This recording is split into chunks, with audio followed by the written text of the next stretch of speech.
Good morning, কেমন আছো তোমরা? আশা করছি তোমরা অনেক ভালো আছো। আমরাও কিন্তু বেশ ভালোই আছি। তো আমি সাথী তোমাদের সামনে নতুন আরও একটি ভিডিও নিয়ে চলে এসেছি। আজ হচ্ছে রবিবার, তো তোমাদের ইসরাই ফ্যামিলিতে অনেক স্বাগত, অনেক ওয়েলকাম। তো সকালবেলা ভেবেছিলাম ভিডিও হয়তো করব না, সেটাই ভেবেছিলাম, কারণ আগের দিনের দুটো ভিডিও আমার রয়েছে জমানো। তো ওই যে বলেছিলাম না, বোনের বাড়িতে যেদিন যাচ্ছিলাম, তোমাদের হয়তো দেখেছো, যারা এখনও দেখোনি দেখে নিও, আর যারা দেখেছো তো দেখেছো। তো সেদিন তো আমি ভিডিও পোস্ট করতে পারিনি, কারণ মোবাইলটা তো আমার মার সাথে চলে গিয়েছিল, সেই জন্য। তো ভেবেছিলাম সেই ভিডিওটাই আজকে দেব। তো আগের দিনও তারপরেও কিন্তু আমি ভিডিও করেছিলাম, বোনের বাড়ি থেকে আসার পরে। তো ভাবলাম যে আজকে আর রেস্ট নিয়ে লাভ নেই, ভিডিওটা করি। ভাবছি আজকেই দুটো ভিডিও পোস্ট করে দেব। ভিডিও জমিয়ে রাখলে না, কি বলো তো, যেদিন এটা ডেলি ব্লগটার হয় না, কি বলবো, একদিন হয়তো বসে থাকতে হবে, তাহলে আমাকে যদি আবার ডেলি ব্লগ দিতে হয়, সেই জন্য। তো ভাবলাম যে ভিডিও তো আগেরটাও দুখানা ভিডিও জমে রয়েছে, তাহলে দুটোই আজকে পোস্ট করে দিই, অসুবিধে হবে না। তো সেই চিন্তা ভাবনা করে সারাদিনের যে কাজকর্ম, সেগুলো আর কিছুই তুলতে পারিনি। তো যাক, তারপরে ভেবে ফেললাম যে না, ভিডিওটা শুরু করি। কারণ এমন হয়ে গেছে, জানো তো, রোজ ভিডিও করতে করতে, রোজ ভিডিও দিতে দিতে আমার একটা নেশা পেশা যাই বলো না কেন হয়ে গেছে, তৈরি হয়ে গেছে আর কি। এটা আপন ইচ্ছায় হয়ে যায়। দেখবে যারা রোজ ব্লগ ভিডিও করে, যারা আর কি ইউটিউবার বড় বড়, এটা আমি মনে করি যে এটা একটা নেশা টাইপের হয়ে যায় ভিডিও করাটা। জীবনে কিছু করতে পারি বা নাই পারি, হয়তো নাই পারি, আমি সেটাই ধরলাম, নাটাই আমি ধরলাম। হয়তো আমি কিছুই পারবো না, কিছুই করতে আমি কোনোদিনই পারবো না, হয়তো আমি কোনোদিনও দাঁড়াতে পারবো না, কিন্তু তবুও আমার এমন একটা নেশা টাইপের হয়ে গেছে যে রোজ যতক্ষণে আমি ভিডিও না করতে পারি, যতক্ষণে ভিডিও আমি পোস্ট রোজ দিতে না পারি, আমার একটা যেন শান্তি হয় না। তো সেই জন্যই তো সকাল থেকে ভেবেছিলাম করবো না, তারপরে কি হঠাৎ করে মনে হলো যে না, আজকে দুটো ভিডিওই পোস্ট করে দিই, আগের দিনেরটাও আর দুদিনেরটা একবারে আর কি পোস্ট করি। হয়তো দেখেছো, যারা দেখেছো। তো যাই হোক, ভিডিও করা শুরু করে দিয়েছে। আর এদিকে দেখো, জামা কাপড় যখনই আমি কাচতে আসি, আমার ছেলে মেয়ে দুজনে এসে এখানটা দাঁড়িয়ে থাকবে, আর আমার দেখো কি করছে, ও এখানে এসে দাঁড়িয়ে দাঁড়িয়ে জল ঘাটা দেখবে। এত জল ঘাটতে ভালোবাসে আমার ছেলেটা, কি বলবো, জল দেখলে ও মনে হয় যেন নিজেকে আর ঠিক রাখতে পারে না। তো ভাবছি কতক্ষণে ওই গাবলাটা ধরবো, যদি নামতে পারতো তো কিন্তু ঠিক নেমে জল ধরা শুরু করে দিত। তো ভীষণ যেন জল ঘাটতে ভালোবাসে। আর এখন তো বেশ ঠান্ডা পড়েছে, এখন একদমই জল ঘাটতে দেওয়া যাবে না। আগে যেরকম খুব যখন গরম ছিল গাবলার মধ্যে বসিয়ে রাখতাম, কিন্তু এখন আর সেটা রাখা যায় না। এখন বাথরুমের মধ্যে বসেই তাড়াতাড়ি করে স্নানটা করিয়ে দিই, এখন একদম জল ঘাটতে দেই না। তো যাই হোক, ঠান্ডা পড়ে গেছে সেই কারণে। তো চলো, আমার দিদিকে জামা কাপড় কেচে মেলেও দিয়েছি। আর এত জামা কাপড় হয়েছে, আসলে আগের দিন তো বেরিয়েছিলাম, তো সেই জন্য আগের দিনের জামা কাপড়গুলো কাচা হয়নি, সেই জন্য দুদিনের জামা কাপড় হয়ে গেছে, এত পরিমাণে হয়ে গেছে। আর সেদিন বেরিয়েছিলাম, চুড়িদারগুলো সব ধুয়ে দিয়েছি, ছেলে মেয়ে যা পরেছিল সেগুলো সব ধুয়ে দিয়েছি। তো সেই জন্য অনেক জামা কাপড় হয়ে গেছে। তো একটা দড়ি ফাঁকা নেই, যেখানে সেখানে যা পেয়েছি সব মেলে দিয়েছি, এত জামা কাপড় হয়ে গেছে। একদিন জামা কাপড় না কাচলেই এরকম হয়ে যায়। আর কি বলতো, ঠান্ডা পড়েছে তো, শীতের জিনিসও হচ্ছে। এই শীতকালটা সত্যি জামা কাপড় এত কাচতে হয়। শীতের সোয়েটার মোজো এখন তো রোজ হচ্ছে, ছেলের ফুলাতা জামা গেঞ্জি প্যান্ট সব হচ্ছে বেশি বেশি। তো সেই জন্য প্রচুর জামা কাপড় হয়ে যাচ্ছে, একদিন না কাচলেই ব্যাস একদম এক গাবলা জামা কাপড় হয়ে যায়। আর ওদিকে আমার ছেলেটাও যেন না জামা কাপড় ওখানে মেলছি, ও কিন্তু নিচে ছিল, দেখা যাচ্ছিল না। তো ও জামা কাপড়গুলো ঘাটছিল, তো দেখো সেই জন্য ওকে আর কি একটু বকাবকি করছিলাম, জল ঘাটছিল, যে মেয়েটাকেই বকছিলাম। আসলে আমার ছেলে যাই দুষ্টুমি করুক না কেন, আমার মেয়েটাই বকা খায়। তো এইটাই হয়, জানো তো, বড়দের যত সামলানোর সব বড়দেরই সামলাতে হয়, আবার বকাটাও কিন্তু বড়রাই খায়। এটা আমার ক্ষেত্রেও কিন্তু হয়েছে। ছোটোবেলায় আর কি আমরা দুই বোন যখন একসঙ্গে ছিলাম, তখন এরকম বকাটা আমিই বেশি খেতাম। তো যাই হোক, সেসব আর বলছি না।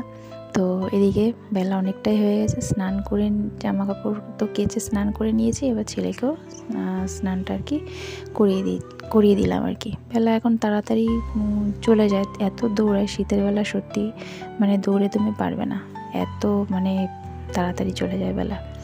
তো 12:30 বেজে গেছে, তার মধ্যে ছেলেকে স্নান করে দিলাম। আসলে ঘুমের টাইমও হয়ে যায়, ও 1-1:30 নাগাদ আর কি ঘুমিয়ে পড়ে, তার আগে ওকে স্নান করে খাইয়ে দিতে হয়। তো সেই জন্য ওর খাবারটাও রেডি করে রাখলাম, রেডি করে আগে তারপরে চান করিয়ে এবার খাইয়ে দেবো।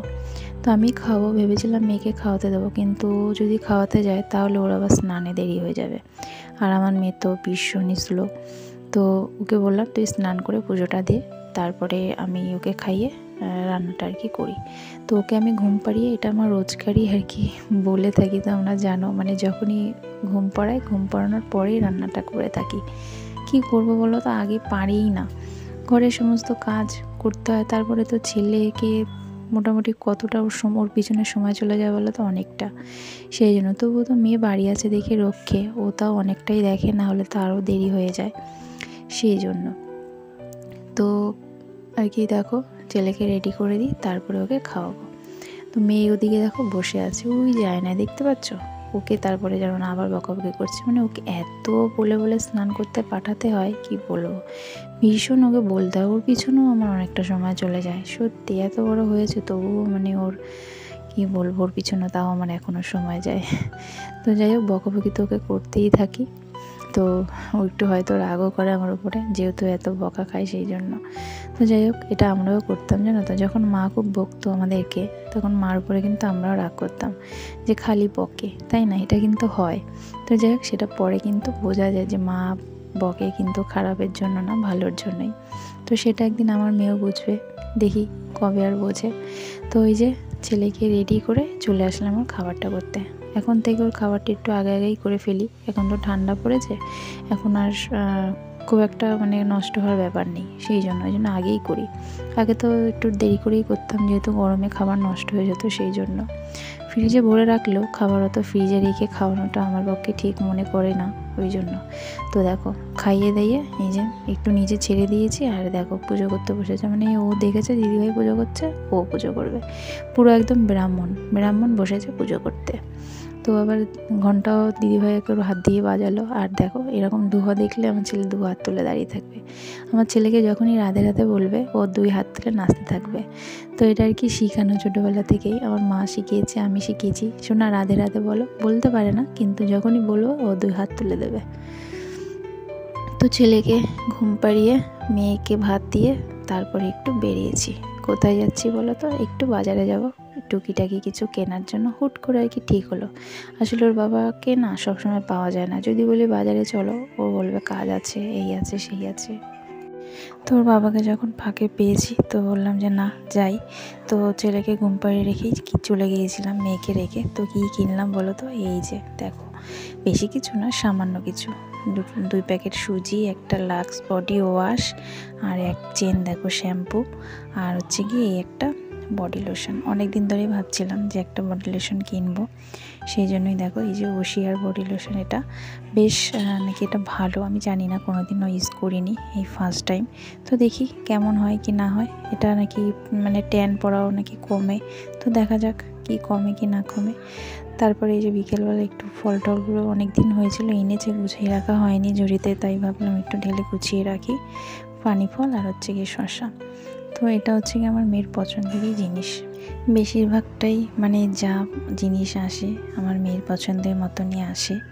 ও যেটা আর কি খেতে ভালোবাসে সেটা ওর বাবাকে বলবে, ওর বাবা নিয়ে চলে আসবে। কিন্তু যদি একবার আমি বলি যে এই জিনিসটা খাবো, নিয়ে আসবে, 1000বার বললেও কিন্তু আনবে না। এটাই হয় তাই না, মানে বাবার কাছে যেটা ছেলে মেয়ে আবদার করে, বাবা সেটাই নিয়ে আসে। তো আমি তো এখন পরের মেয়ে এই সংসারে, তো আমারও এরকম একটা দিন ছিল, বাবাকে যা বলতাম সেটাই আনতো। এখনও পর্যন্ত বাপের বাড়ি যখনই যাই না কেন, যেটা বাবাকে বলবো বাবা কিন্তু সেটাই আনবে। আর আমি একটু কমই বলি, আমার বোন বেশি আবদারটা করে, কিন্তু আমি যেটা খেতে ভালোবাসি তো জানে, তো আমাকে জিজ্ঞাসা করবে যে কি আনবে, কি খাবি, আমি কিন্তু খুব একটা বলি না, তবু মা বাবা তো বুঝতে পারে, তো সেই অনুযায়ী আর কি আনার চেষ্টা করে। তো তো এটা তো সব ক্ষেত্রেই হয়ে থাকে। তো এখন মেয়ের পছন্দ মতন আসছে, এরপর যখন ছেলে বড় হবে আবার ছেলের আবদার মেটাবে। তো এইরকমই তো হয়, বাবা মা ছেলে মেয়ের আবদারই তো মেটাবে, তাই না? তো দেখো সন্ধ্যের পরে আমার ছেলে বর সেজেছে।